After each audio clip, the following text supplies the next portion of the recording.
lahat dito para tumapang naman sila, para ipagtanggol nila ang karapatan ng bawat isang mamamayang Pilipino. Tingnan po ninyo ang nangyari sa akin. Pati hopya po na kinakain ko, inaagaw na nila sa akin. Napakawalang hiya nila. Puro salbahe. Wala naman ginawang masama. Sinasabi ko lamang sa kanila, mali po ang ginagawa ninyo. Ito po ang dapat nating gawin. Ito ang dapat nating ayusin sapagkat ito ang nasa ating rules and regulation. Ayaw naman po nilang makipagdebate. Hindi naman sila siguro mananalo sa debate. Ginugulo na lamang nila ako. Puro panggugulo. Kaya sabi ko pupunta na lang ako sa Cebu. Mas gusto ko pang kausap ang mga tunay na tao na nandito ngayon sapagkat sila alam nila ang problema ng ating bansa ngayon. Ang presyo po ng bilihin ngayon, lalong-lalo na po ang pagkain,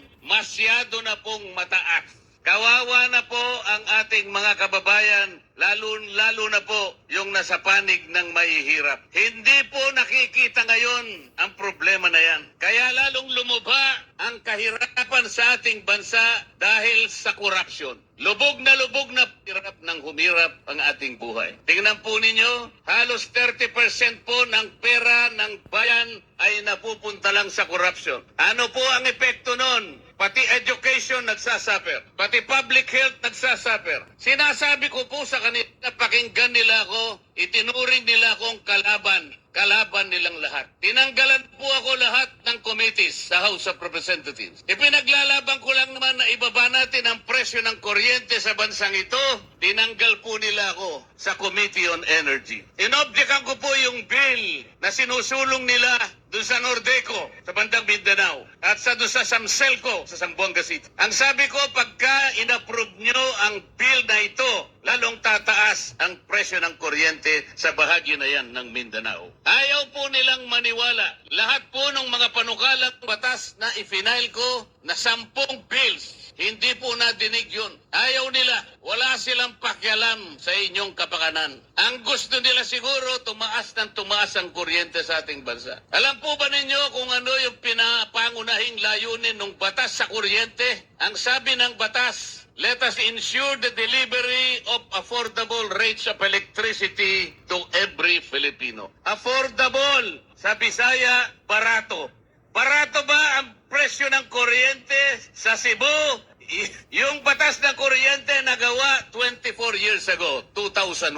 The underlying objective is to bring down the prices of electricity in this country. It did not happen after 24 years. Bakit pa tayo gumawa ng batas kung yung pinakalayunin hindi naman natutupad? Tayo na po ngayon ang pinakamataas ang kuryente sa buong Asia. Yan po ang totoo. Kaya humirap na ng humirap ang ating buhay. Ako dahil ako'y nakikipaglaban sa karapatan at sa katwiran, wala na po akong committee ngayon. Pati po yung aking mga allowances, tinanggal na rin po. Pati po yung aking membership sa commission and appointments, tinanggal na rin po. Pati po yung mga pinadadaan sa akin na pantulong sa mga may sakit, yung mga garap pondo namin sa ospital, biglang finris po lahat. Gusto nilang parusahan si Dante Marcoleta. Hindi po ako napaparusahan yung kababayan po nating may sakit na gusto nating tulungan. Ganito na po ang nangyayari sa House of Representatives. They impeached the Vice President. 215 representatives of the people signed the impeachment complaint. Walang basihan ang impeachment complaint. There is no basis for that. Tinangka nilang usisain yung confidential funds daw ng Vice President. I asked them, okay, kung gusto ninyong umpisahan ang pag-iimbestiga ng confidential funds, bakit ito lamang opisina ng Vice President i-imbestiga ninyo? There are more than 400 offices and agencies of government which are recipients of confidential funds. And they too were notified by the Commission on Audit to submit some kind of requirements. I asked them, ipaliwanag nyo nga bakit in-isolate nyo? Why did you only target the office of the Vice President? Why? Wala po silang sinasagot sa akin. Ayaw nilang sumagot because they cannot play. Then I told them, bakit kayo ang nag-o-audit? Tayo na ba ngayon ang Commission on Audit? Ayaw nilang sumagot. I told them, the last time I checked, there is only one of tasked by the Constitution institution to perform audit and investigation of the expenditures of public funds. Only the Commission on Audit. Nothing more and nothing less. Sabi ko sa COA, Mr. COA ayaw sumagot ng mga kasama kong magagaling. They cannot probably explain why they usurp your responsibility. Kayo ang sumagot. Bakit ninyo sinurrender ang inyong tungkulin dito sa komisyon, dito sa komite na kung tawagin ay Committee on Good Government? Actually, Committee on Bad Government yun. Sabi ko sa COA, meron pa bang opisina bukod sa inyo ang binigyan ng karapatang mag-audit? Ang sagot ng COA, wala na po. Ibig nyo sabihin, exclusive kayo dito.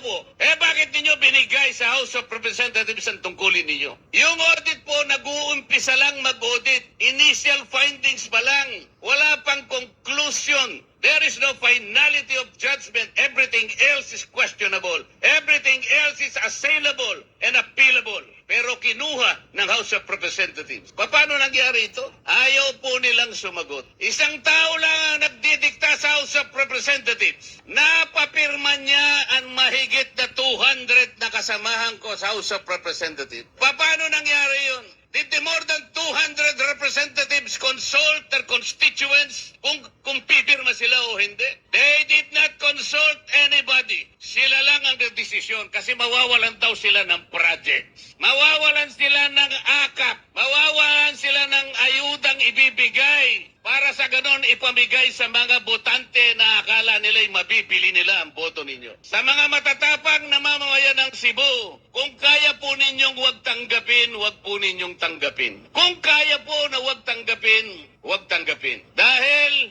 ito lamang ang magsisilbing sampal sa kanilang mga mukha. Gusto kong sampalin ninyo ang kanilang mga mukha. Binibili nila kayo, iniinsulto nila kayo. This is not how to serve the people. Hindi ayuda ang gusto ng tao. Ang gusto ng tao, you provide the conditions to grow the economy, magkaroon sila ng trabaho, mabuhay sila ng marangal. Yun ang gusto ng tao. Yun ang gusto ng tao. About a month ago, a group of people converged in Luneta and elsewhere in the parts of this country, generating more than 4 million people in that peace rally. That was 1 month ago. Alam po ninyo yan. Ang pakiusap ng grupo na yon, magkaisa ang Pilipino, magkaroon ng kapayapaan para harapin natin ang malalaking hamon at problema ng ating bansa. Ipinakiusap sa rally na yon, huwag tayong mag-awak kakawatak-watak. Huwag na po nating ituloy ang impeachment sapagkat ito ang simula ng pagkakawatak-watak ng Pilipino. It was a peaceful rally. Nakiusap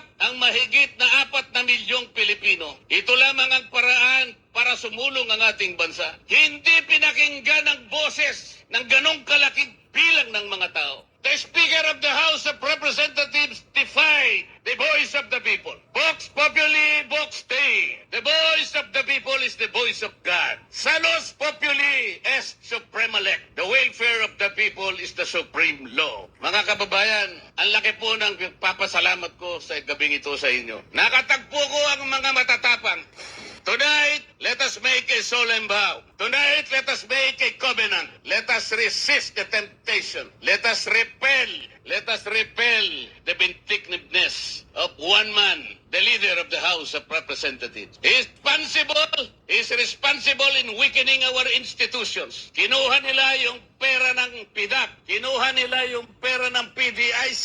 Kinuha yung pera ng TVP. Kinuha ang pera ng PhilHealth. Kinuha lahat ang mga pera para ilagay sa project ng TVWH. Let us resist that. Let us say no. These people now gathered tonight have the capacity to do that. Let the terms of this covenant reach the shores of Tacloban City to remind that man from Tacloban that he cannot lord over, that he cannot change the destiny of our people. They want to impeach the Vice President because he wants to become Vice President. Hindi po pwede. It cannot be done. It cannot be done. They invented the Quadcom because they want to prosecute the former president. Hindi siya para inquiry in aid of legislation. Wala pong legislation na matino ang ginawa ang Quadcom. For more than 13 hearings, makita po ninyo yung ginawa nilang panukalang batas. Kahit na grade 5 student, pagtatawanan yung ginawang batas. Because it was not really intended to enact laws. or to supplement in making laws. It was principally designed to prosecute and persecute the former president. Ganito po ang gusto nilang gawin sa ating bansa. Kapag wala pong tumayo, kaya po kami nandito ngayon. Sinabi na po nung tagapagsalita kanina, meron pong alternative. Meron pong siyam na senatoriables ang PDP laban. Iboto nyo po silang lahat. You need people in the Senate to frustrate the impeachment.